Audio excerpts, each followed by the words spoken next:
chapitre 9, verset 23. Donc ça, ce sont des passages à connaître en tant que chrétien, ce sont des textes à mémoriser.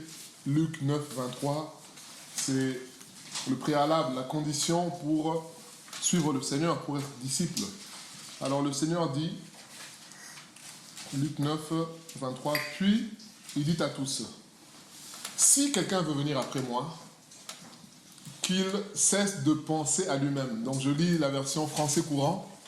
Donc chez vous, je crois que c'est écrit qu'il renonce à lui-même. Ici, on nous dit qu'il cesse de penser à lui-même. Donc c'est plus clair que qu'il renonce. Bon, tout le monde n'est pas clair avec renoncer. Là, on dit qu'il arrête de penser à lui-même, qu'il porte sa croix chaque jour et me suive. Voilà ce que le Seigneur dit. Quiconque veut suivre le Seigneur doit être prêt à cesser de penser à lui-même. Il doit être prêt à renoncer à lui-même. Alors,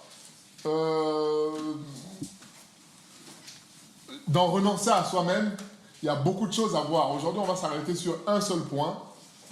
C'est accepter... Bon, je pose la question.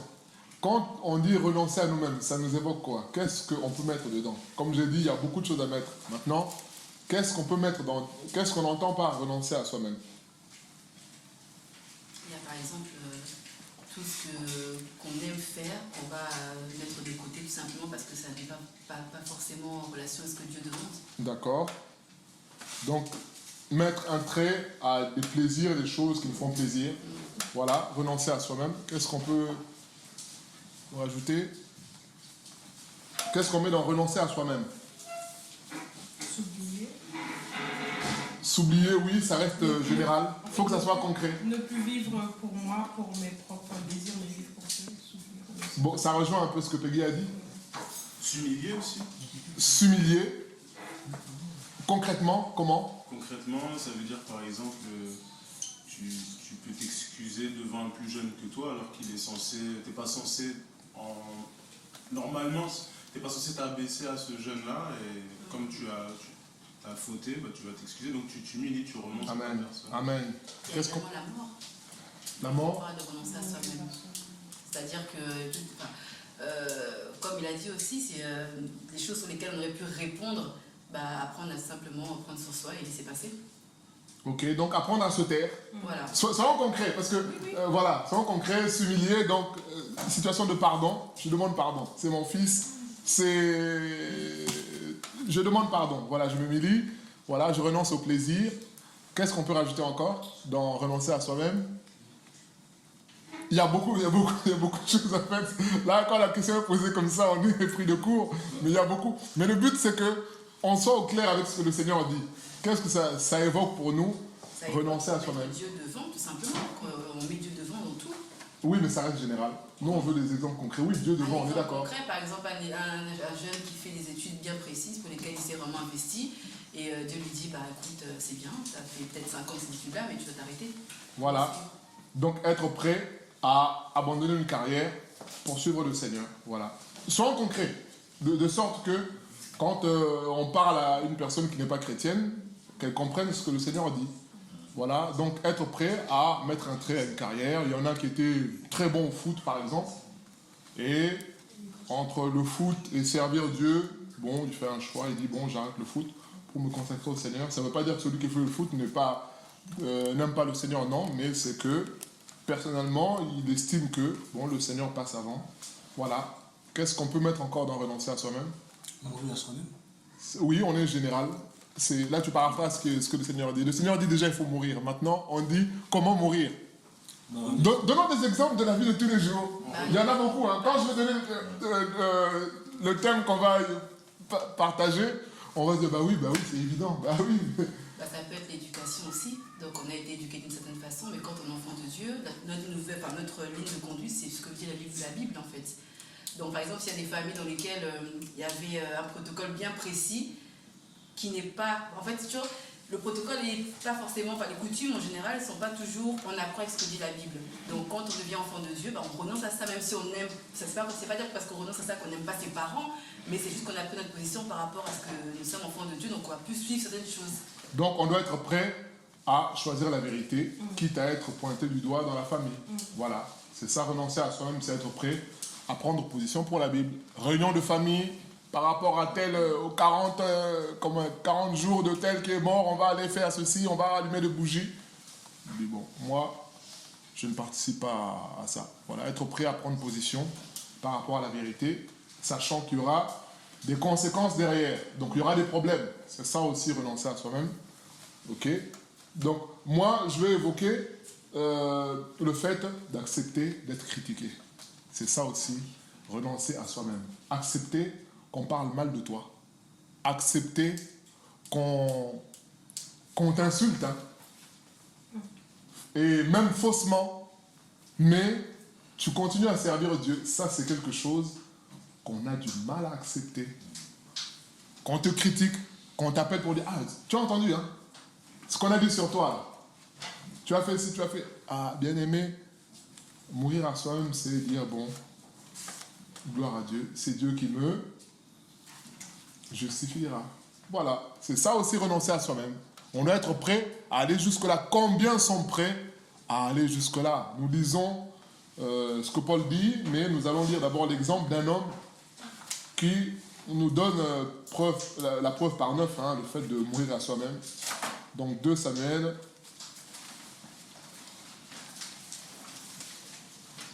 « 2 Samuel 16. «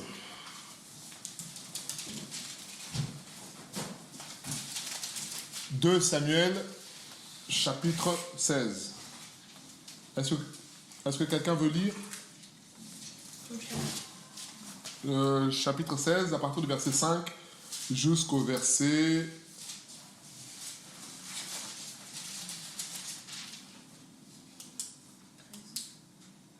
Oui, jusqu'au verset 12, oui.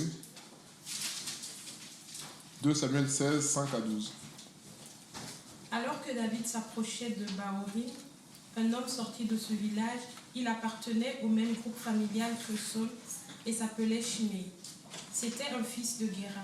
Il s'avançait en prononçant des malédictions contre David et lançait des pierres sur lui et tous ses hauts fonctionnaires, malgré la foule et les soldats qui entouraient le roi à sa droite et à sa gauche. Shimei criait en le maudissant.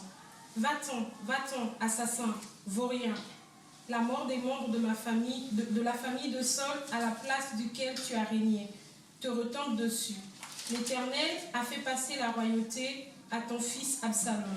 Te voilà dans le malheur parce que tu as versé le sang. » Alors Abishai, fils de Tsérouia, dit au roi, « Pourquoi laisse-t-on ce chien crevé insulter mon seigneur le roi?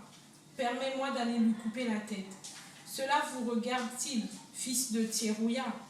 Lui répondit le roi, « Qu'il prononce ses malédictions, car si l'Éternel lui a dit de me maudire, qui peut le lui reprocher ?» Puis David déclara à Abishai et à tous ses fonctionnaires, « Si mon propre fils que j'ai engendré cherche à me faire mourir, à plus forte raison ce Benjamin agira-t-il ainsi? Laissez-le tranquille et qu'il maudisse, car l'Éternel le lui a dit. Peut-être l'Éternel considérera-t-il ma situation misérable et changera-t-il la malédiction d'aujourd'hui en bien. » Amen, amen, amen. Voilà, donc c'est Shimei qui est quelqu'un de la famille de Saül qui voit David. Et David, vous savez, David était roi et chef de guerre. Donc, il avait une cohorte, il avait une suite de personnes qui l'entouraient. Donc, dans ce qu'on cite là, les fils de Tsérouja, c'était des fils que David, c'était des parents de David. C'était des parents de David. Et David lui-même dira quelque part qu'il craignait ces fils de Tsérouja là. Et parmi eux, il y avait Joab, donc le chef de l'armée de David. Et c'était des gens qui étaient tellement forts. Vous savez, les présidents, ils ont toujours des aides de camp et des gens qui sont autour d'eux. Mais parfois, ils ont fait tellement de malversations que ces gens-là sont comme un peu les gens qui détiennent aussi tes secrets. On voit quand David a fait tuer Uri, c'est cet homme-là que David a utilisé pour tuer Uri. Donc, dans la relation qu'ils ont, c'est des gens que, même si tu es président, tu es le roi, tu n'oses pas faire certaines choses avec eux. Parce que, partout c'est comme ça, même le président Macron, il a ces gens. Il sait que quand il fait ses bêtises, il y a un ou deux conseillers qui sont au courant de ces trucs. Donc, quand il va crier sur les autres, il sait que lui, il ne faut pas trop que je... Parce que il a des dossiers sur moi. Donc, entre eux, ils sont comme ça. Voilà.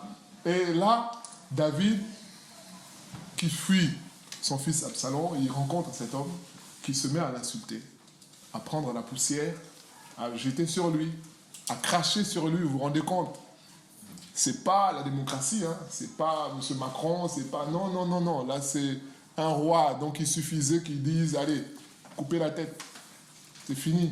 L'affaire est réglée. Alors, les hommes de David disent, mais attends, comment ce chien mort-là se permet de te parler comme ça, roi, devant nous? Mais c'est pas possible. Non seulement il t'humilie toi, mais il n'a pas de considération pour nous. Donc, si lui te considère toi comme ça, alors nous, on a combien plus forte raison? David dit à ces gens, mais qu'est-ce que vous avez? C'est quoi votre problème? Laissez-le. S'il doit m'insulter, s'il doit faire ce qu'il fait, ce courage-là ne vient pas de lui. Ce courage-là vient de Dieu.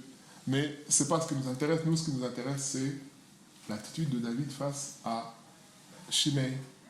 Comment David réagit. Vous savez, c'est ce qu'on appelle, il y a un adjectif qu'on parle de Dieu. La longanimité. Je ne sais pas si quelqu'un sait ce que ça veut dire.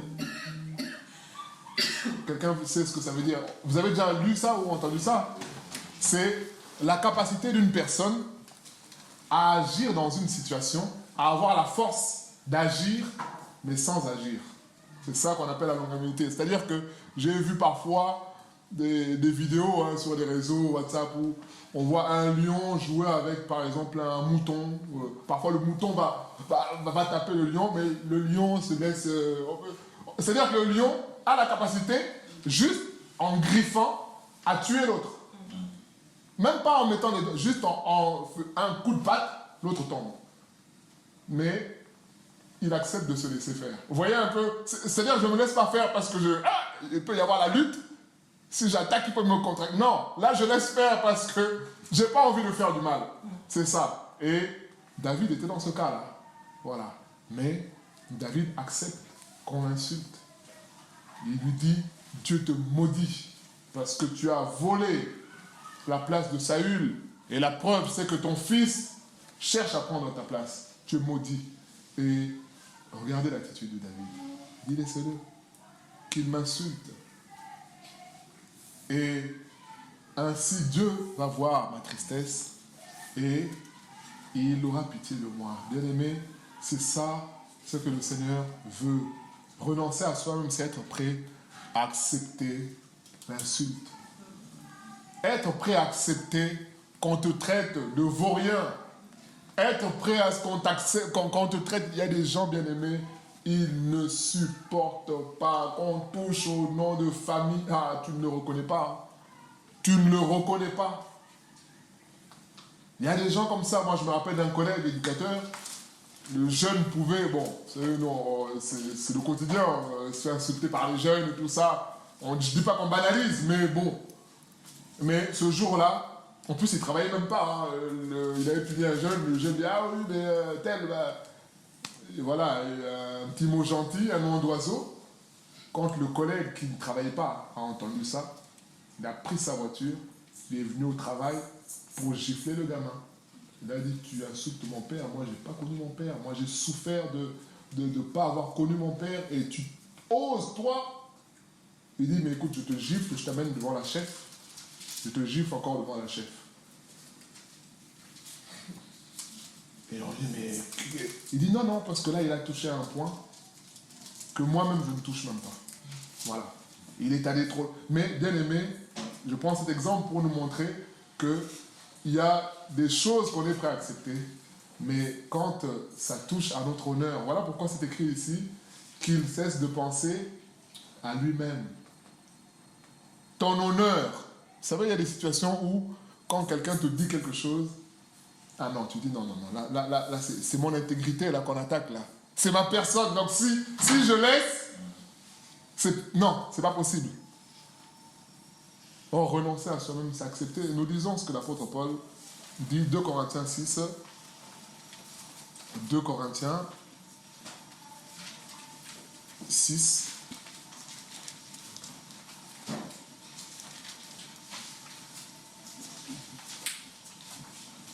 « 2 Corinthiens 6.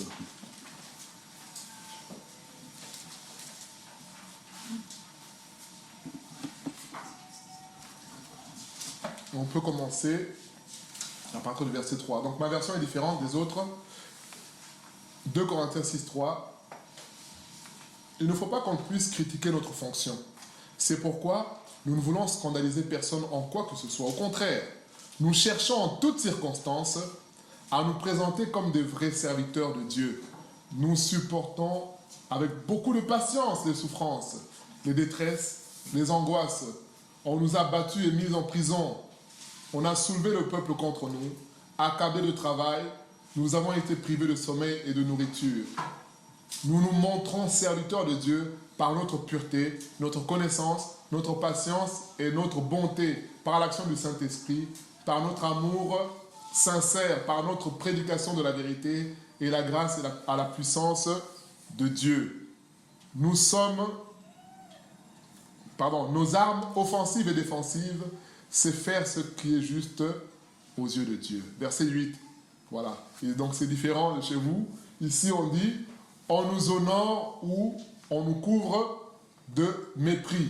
On nous insulte ou on nous respecte. Chez vous, c'est je sers le Seigneur dans l'ignominie, je crois, ou dans... C'est ça, hein? Voilà. Dans la bonne réputation aussi, il me semble.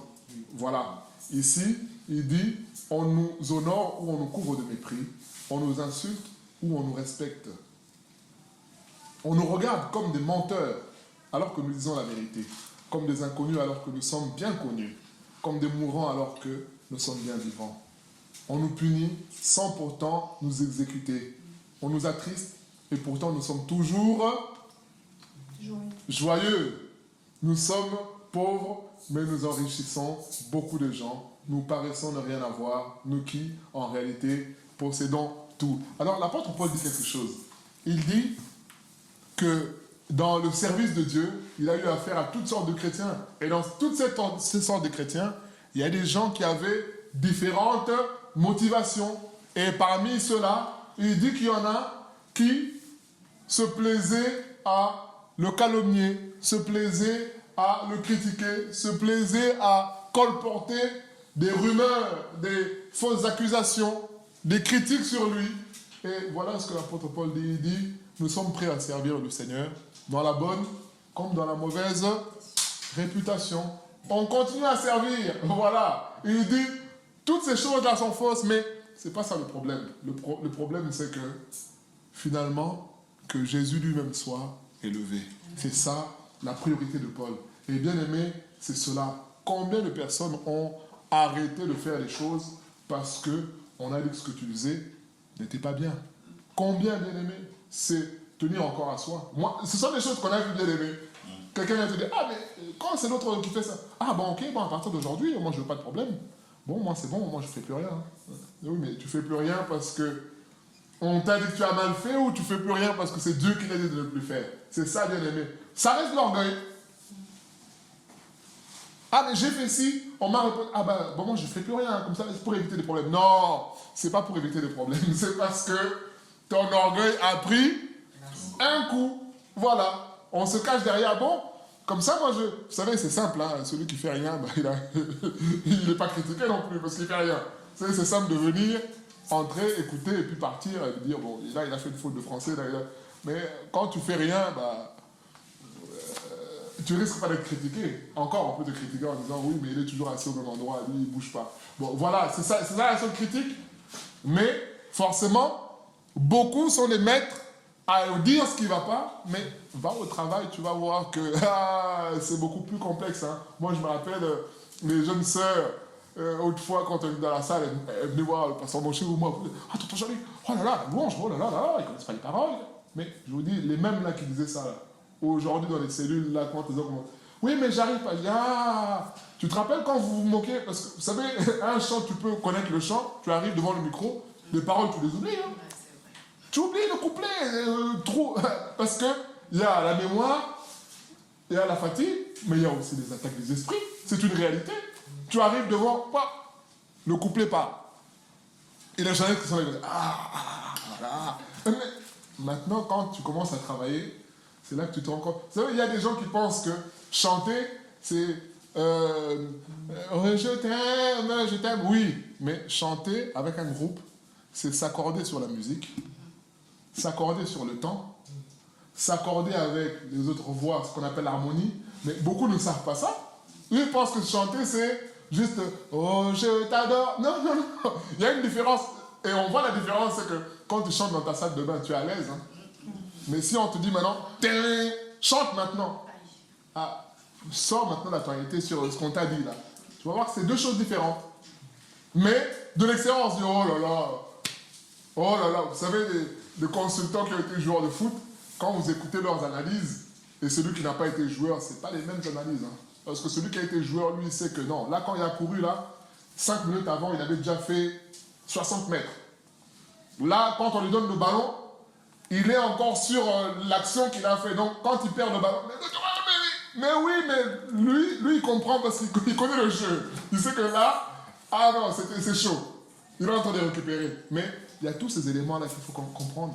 C'est ça. L'apôtre Paul dit, nous sommes prêts à servir dans la bonne comme dans la mauvaise réputation. Voilà. Et qu'est-ce qui nous fait mal dans les critiques? C'est ce que Ecclésiaste 7 nous dit. On peut prendre ça, Ecclésiaste 7, 21.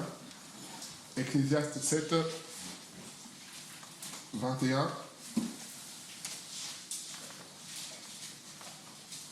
Ecclésiaste 7, 21, si quelqu'un a trouvé.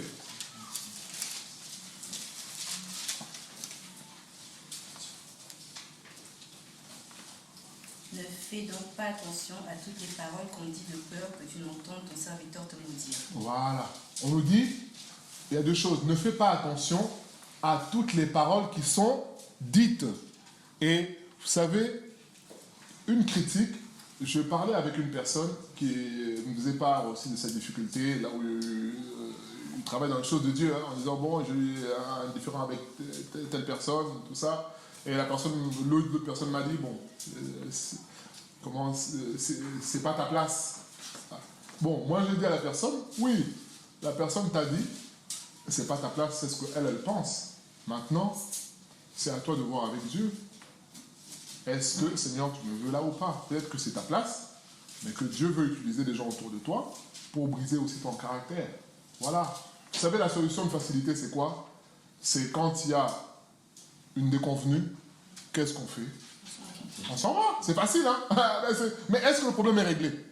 On a vu les gens de maris quitter plusieurs femmes, mais si le problème c'est toi, tu as beau prendre les rouges, les jaunes, les vertes, les chinoises, mais si le problème c'est toi, ben le problème reviendra. Pareil aussi, une femme, tu veux prince charmant avec une barbe de 3 jours, 4 jours, avec ceci, avec cela, comme c'est la mode de la barbe, ceci, cela, mais si le problème c'est toi, ben je peux te dire que tu ne seras pas satisfaite parce que tu as un problème qui n'est pas réglé. Autant aller au bout. Et moi, je dis à la personne, je te donne un exemple. On a fait l'étude sur Job. Et Eliou et ses autres amis, quand ils viennent voir Job, ils disent quoi, Job? Ils disent non, ce que tu vis, c'est parce que tu as péché, certainement. Mais le discours de ces gens-là, il est logique ou pas? Il est censé. Mais est-ce que c'était vrai? C'est pas vrai. Donc moi, je dis à la sœur, quelqu'un peut dire quelque chose, oui, tu n'es pas à ta place parce qu'il a vu que tu as eu un problème avec un tel, tu as un problème avec un tel, tu as un problème avec un tel. Oui, ça c'est son analyse. Oui, mais s'il m'a dit ça, c'est qu'il le pense et les gens... J'ai dit oui, mais ça c'est eux qui pensent comme ça. Voilà. Mais c'est pas la majorité qui a toujours raison parce que l'autre pense ça, l'autre pense ça. Mais toi, est-ce que c'est ce que Dieu pense pour toi? Si c'est ça que Dieu pense, d'accord, donc tu n'es pas à ta place, change. Mais si tu estimes que Dieu veut que tu sois là, alors accepte maintenant qu'on te critique. Quand tu fais à manger, on dit, ah non, non, là c'est trop salé, là c'est trop si, là c'est... Voilà, accepte. Vous savez, il y a des gens, il fait à manger, Agape, il ramène des affaires, on mange des choses des autres, on mange pas ses affaires. Bon, ok, bon, je fais plus rien. Mais non! Toi, ton intention, c'est d'obéir à Dieu, de faire parce que tu aimes le Seigneur. Maintenant que les gens aiment ou que les gens n'aiment pas, donc il y a des gens, du coin de l'œil, ils vérifient est-ce que mes choses ont été touchées ou pas. Et quand ça ne bouge pas, ça y est, c'est bon. Bien aimé, c'est une forme de critique aussi. Hein. Il y a des critiques directes où on te parle comme ça, directement comme Shimei parle à David, mais il y a aussi des attitudes qui nous embêtent, nous dérangent. C'est ça. Et c'est ce que j'ai à la sœur. J'ai dit non, toi, considère les choses par rapport à Dieu. Peut-être que Dieu veut que tu sois là pour qu'il te brise. Parce qu'il sait que tu aimes travailler tout seul. Or, on est enfant de Dieu. L'enfant de Dieu, vous savez, c'est facile, hein, comme on dit en français. Souvent, quand on se parle seul, au moins on est sûr d'avoir raison. Je ne sais pas si on a déjà entendu cette expression-là. Quand je me parle, il y a des gens qui disent je parle tout seul, au moins je suis sûr d'avoir raison. Parce que oui, forcément, mais quand il y a quelqu'un d'autre qui entre dans la discussion, il va te contredire pour dire non, moi je pense que c'est pas comme ça. Donc, être chrétien, c'est accepter aussi qu'il y ait toutes ces frictions-là. Voilà, où on n'est pas d'accord, où l'autre a sa position, où voilà, on s'humilie pour dire bon, voilà, marchons quand même ensemble, c'est ça. Et bien aimé, beaucoup ont du mal à accepter la critique. Beaucoup ont du mal à accepter. Vous savez, je prends l'exemple de notre Seigneur dans Matthieu 10. Jésus nous dit que le disciple, Luc 6,40 aussi, n'est pas plus grand que le maître. Il dit, si on m'a traité comme on m'a traité, alors comment tu fais raison vous? Vous savez, Jésus a été traité de Belzébul. Belzébul, c'est le prince des démons. C'était, à l'époque des Philistins, autrefois, c'était des démons des mouches. C'était comme une forme de Dieu qui était adoré. Et Jésus, le Fils de Dieu, on l'a traité comme ça. On a dit non, c'est Belzébul. C'est un démon. Le Fils de Dieu. À la croix, le brigand se moque de lui. Les soldats se moquent de lui, le narguent. Bien-aimé, Jésus a supporté tout ça. C'est ce que l'apôtre Paul dit. Il dit, nous servons le Seigneur dans la bonne ou dans la mauvaise réputation. On continue à servir Dieu. On continue à servir Dieu. S'il s'avère que j'ai fait une faute, je me repens et j'avance. Voilà. Je ne m'arrête pas parce que tel a dit que j'ai fait. Bien aimé, vous savez, Ecclésiaste 7, on revient, j'ai oublié, hein, 7,21 nous dit quoi? Ne prête pas attention à tous. Bien aimé, vous vous rendez compte que si on doit prêter attention, je peux vous dire que la crise cardiaque ou AVC, tu fais ça tout de suite. Hein.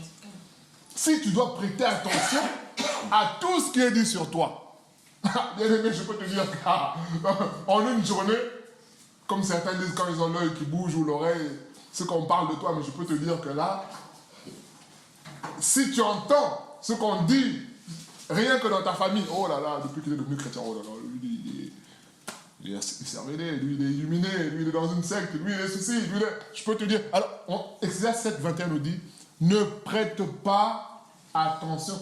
Attention, ça ne veut pas dire que tu ne considères pas ce que les gens disent, non, ça veut dire que tu écoutes, mais tu prends ça avec discernement. Comme j'ai dit à la sœur qui me disait, oui, bah, voilà ce qu'on m'a dit, tu n'es pas à ta place. J'ai dit, oui, prends ça comme une information. Voilà. Mets l'information dans un tiroir. Maintenant, gère les choses avec Dieu. Mais l'information qu'on t'a donnée, c'est pas ça la parole de Dieu. C'est pas quand on t'a dit, tu n'es pas à ta place. Ah, donc c'est vrai, je ne suis pas à ma place. Non! On t'a donné l'information. Toi, maintenant, utilise l'information pour dire, Seigneur, suis à ma place ou pas. Alors, si je ne suis pas à ma place, pourquoi tu m'as mis là? Si je suis à ma place, Seigneur, aide-moi à accepter, à supporter aussi les autres.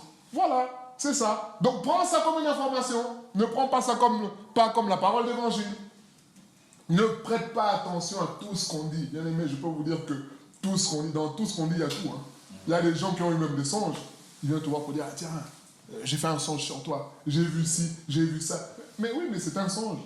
Maintenant, nous, on dit, ok, bon, si tu as vu ça, on va prier pour que le Seigneur, si c'est un songe négatif, que le Seigneur agisse, qu'il nous préserve. Si c'est un songe positif, bon, qu'on reste fidèle à Dieu. Voilà. Combien de gens on a vu, on n'a pas vu dire le Seigneur m'a parlé, mais aujourd'hui je peux vous dire, les mêmes là qui disaient le Seigneur m'a parlé, ils font l'opposé de ce que... voilà. On dit ne fais pas attention. C'est-à-dire quoi? Ne prends pas à cœur, comme une chose personnelle, tout ce qui est dit. Et qu'est-ce qu'on rajoute? 7:21, tu es toujours de peur que... Peur que tu n'entendes ton serviteur te maudire. Voilà. Et rajoute, parce que nous-mêmes... Oui. Car ton cœur a senti bien des fois que tu as toi-même maudit les autres. Voilà. On nous dit, premièrement, ne prête pas attention à tout ce qui est dit. Mais regarde aussi, toi aussi. Tu as aussi dit des choses sur les autres. Donc, sois juste dans ton jugement. C'est ce que le Seigneur Jésus nous dit. Avant d'enlever, enlève. Voilà. On ne nous dit pas ne juge pas, ne fais pas, n'établis pas. Non, on dit, tu peux juger, mais dans ce cas-là, examine-toi aussi quand tu vas analyser la chose. Examine-toi. Parce que bien souvent, tu as aussi fait la même chose. Alors on nous dit, ne prête pas attention de peur que tu entendes ton serviteur dire quelque chose sur toi. Quand on dit serviteur, là, c'était esclave, hein, le serviteur, mais c'est aussi l'idée que si tu prends trop les choses à cœur, un jour, celui que tu aimes, celui qui est proche de toi, ça peut être ta femme, ça peut être ton mari, ça peut être ton enfant, ça peut être ton père, va aussi te dire quelque chose qui va te blesser. Mais à ce moment-là, tu fais quoi? Tu vas le chasser, tu vas dire je quitte la famille.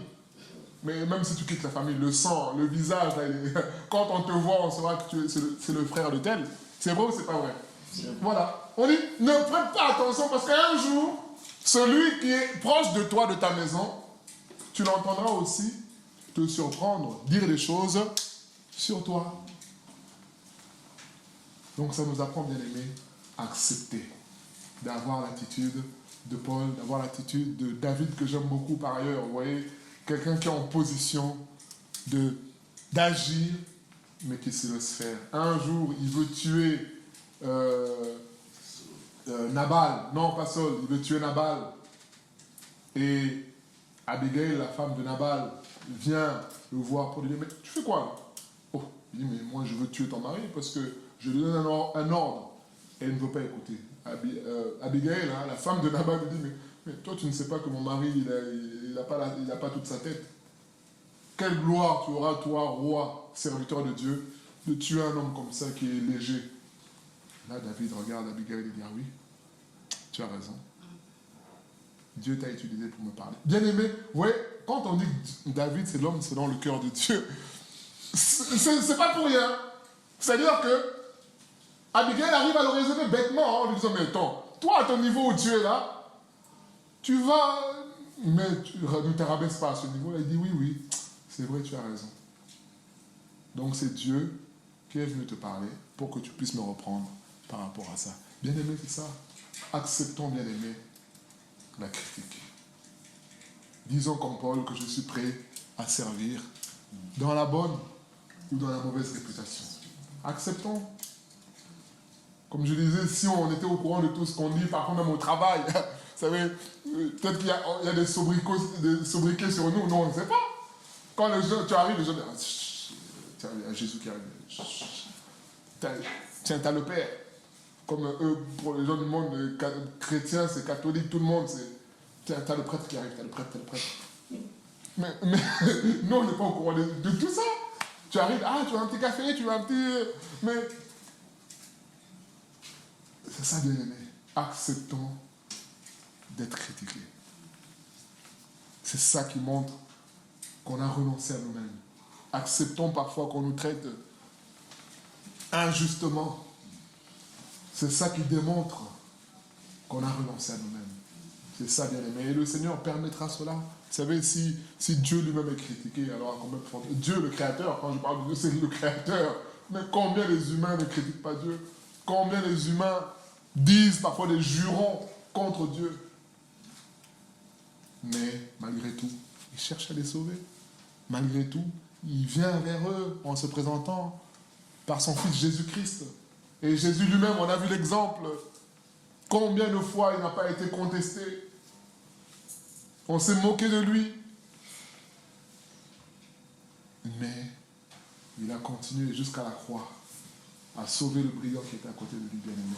C'est ça, que le Seigneur nous aide à accepter d'être repris, accepter d'être critiqué, accepter, tu fais quelque chose, on te dit c'était pas bien, tu dis gloire à Dieu. Bien sûr, je suis d'accord que quand tu dis ça, quand on te dit ça, ça pique. Ça pique, c'est vrai, on est d'accord que ça pique, mais quand tu dis gloire à Dieu, tu dis Seigneur, aide-moi, parce que là, il m'a piqué, il m'a eu là.